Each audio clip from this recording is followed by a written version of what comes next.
Olá, tudo bem? Vamos para mais uma aula da nossa EBD. Hoje nós estamos no capítulo 13 do livro Polêmicas na Igreja, do professor Augusto Nicodemos. E o título desse capítulo é Discípulos ou Consumidores? O professor Augusto Nicodemos vai colocar em questão esses dois lados da moeda, né, do meio evangélico. Aqueles que consomem apenas coisas cristãs e aqueles que vivem como discípulos de Cristo. Ele começa o capítulo fazendo a menção de João 6, aquela história da multiplicação dos pães. Então, se você quiser dar uma acompanhada, pega aí sua Bíblia para a gente avançar junto. Mas antes de entrar na aula, eu quero te lembrar que essa aula aqui é um Drops, tá? Ela é mais curta, ela vai expressar só a opinião do autor, sem interação, porque é gravada. Então, vai servir para você no caso de você não ter a possibilidade de assistir a aula ao vivo, ou para o caso de você querer algum material para consultar depois da leitura do livro. Eu sugiro que você participe com a gente das aulas ao vivo. Assim que acaba o culto de domingo de manhã, a gente já envia o link para você participar da aula com a gente. Lá a aula é um pouco maior, você participa mais e com certeza a gente tem mais comunhão durante a aula ao vivo. Eu sei que assim é um pouco difícil, tudo tá desse jeito, mas é o recurso que nós temos para tentar manter as coisas como eram antes. Tá bom? Então, voltando para o livro, Augusto Nicodemos começa fazendo menção lá do capítulo 6 de João, contando sobre aquela multiplicação dos pães, onde Jesus está realizando alguns milagres, tem uma multidão seguindo, e ele, por compaixão da multidão, não os despede sem comida. Ele multiplica os pães e os peixes que os discípulos tinham, e entrega aquela multidão que estava dividida. A multidão, por ver Jesus realizando milagres e por ver Jesus alimentando eles de maneira completa, eles resolvem proclamar Jesus como rei. Mas Jesus rejeita isso.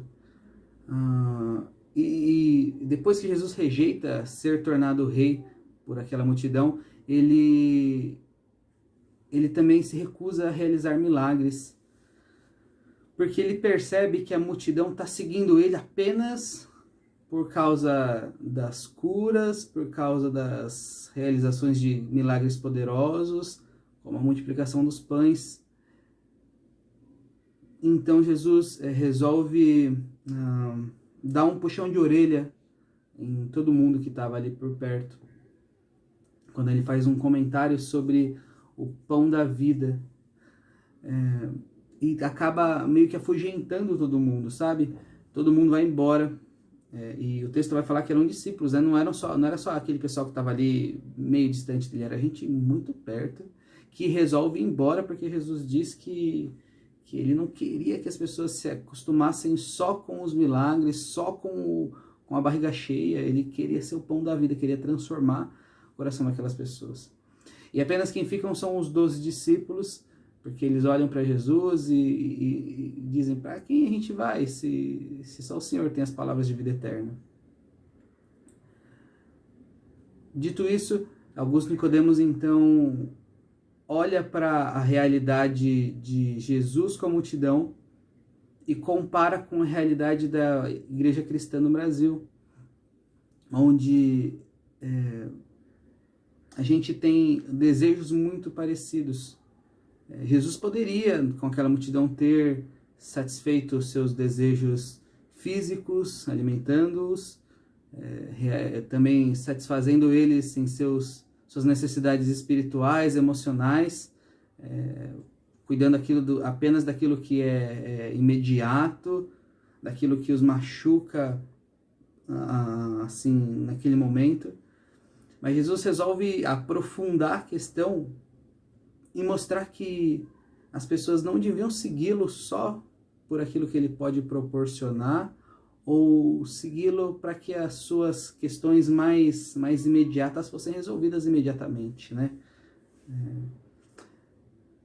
Foi redundante, mas é porque quando ele compara com a igreja cristã do Brasil, é possível perceber que a mentalidade é igual. Prevalece essa ideia de que eu só vou para a igreja se aquilo que me machuca agora for resolvido. A multidão só segue a igreja se tudo aquilo que eu anseio, que eu desejo, for resolvido depois de uma pregação, depois de uma boa música. A questão é que parece que o foco está naquelas demandas que são nossas. Tudo gira em torno daquilo que eu quero, daquilo que me satisfaz. E só tem validade, só tem relevância se atender isso que é o meu anseio. E a gente percebe que algumas igrejas têm tentando entender essa questão, onde as pessoas vão atrás de Cristo para ter os seus desejos satisfeitos, acabam se perdendo porque não percebem que o coração está buscando tudo menos transformação verdadeira. Então você vai perceber igrejas que estão cheias, mas que existe uma espécie de rotatividade lá dentro, porque ninguém permanece quando aquilo que é mais interior seu não é resolvido logo de primeira. Quando aquilo que mais te machuca não é tirado logo depois de uma oração bonita. A gente tem visto no Brasil igrejas que se distanciam do evangelho para se tornar uma espécie de shopping cristão, que ali oferece vários tipos de recursos que podem encher os olhos do consumidor, mas o consumidor uma hora cansa. É quase como a gente passeando no shopping, né? A gente vai lá ver as vitrines, às vezes não tem dinheiro para comprar o que quer, dá uma volta no shopping, depois que viu tudo que tem por ali, pega e vai embora. Então, parece que a realidade da igreja cristã no Brasil é muito parecida com uma explicação correta do texto de João 6. Mas não é assim uma realidade só distante, né? Só de outras igrejas. A gente é assim. Quantas pessoas você não conhece que se tornam melindrosas quando não tem aquilo que mais deseja sendo atendido pelo pastor, quando acha que não pode ser cobrada por nada, ou então quando acha que tudo tem que girar ao seu redor no sentido de ser muito agradável para ela. Eu tenho certeza que você conhece pessoas que se distanciaram da fé porque deram demais e não receberam tanto quanto achavam que deveriam receber. Então, à medida que na nossa realidade os irmãos, a igreja, o pastor, a música para de atender aquilo que a gente gosta, aquilo que a gente espera, a gente também vai esfriando e vai ficando distante. Então você vai ver que mesmo na nossa realidade, a gente já se magoou e não perdoou, já se entristeceu e foi visitar outra igreja. Você sabe de histórias assim. Para a gente terminar essa aula, o Augusto Nicodemos diz que isso acontece muito em função da metodologia que é usada. Então, se a música não for assim, é possível que não agrade ninguém, então as pessoas não vêm. Se a pregação não for desse jeito, não falar sobre esses assuntos, é possível que não agrade ninguém e as pessoas não fiquem. Ou confronte as pessoas, fiquem bravas e vão embora. Ou então,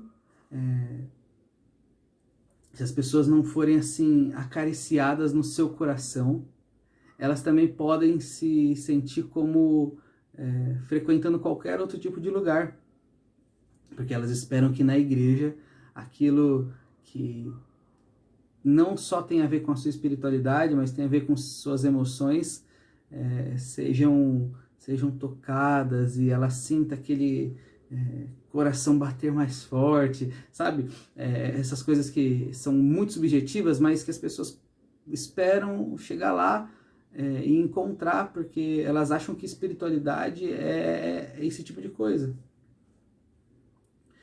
Parece que esse jeito de cuidar das pessoas ou apresentar o evangelho é uma ideia de muitos anos atrás que algumas igrejas vêm adotando, porque encontram nela crescimento para a igreja, encontram nela sustento para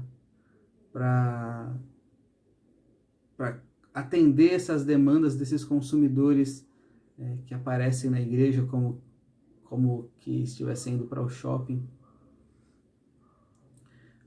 Talvez, para a gente resolver essas questões, a gente deva passar daquela fase que é como se fosse a adolescência, sabe? Onde a gente está rebelde, está mais frágil, para viver uma espiritualidade sadia que encontra na Bíblia, encontra na comunhão, encontra no confronto, encontra na resolução de problemas, mudança, para não ficar só como quem consome, só quem tem as suas questões todas amaciadas, mas quem muda, como quem muda para parecer mais com Jesus Cristo. Talvez se a gente se preocupar mais em parecer com Jesus e menos com ter as nossas dores resolvidas, essa ideia de que a igreja é só um grande mercadão de coisas de Jesus, pode sair da nossa cabeça.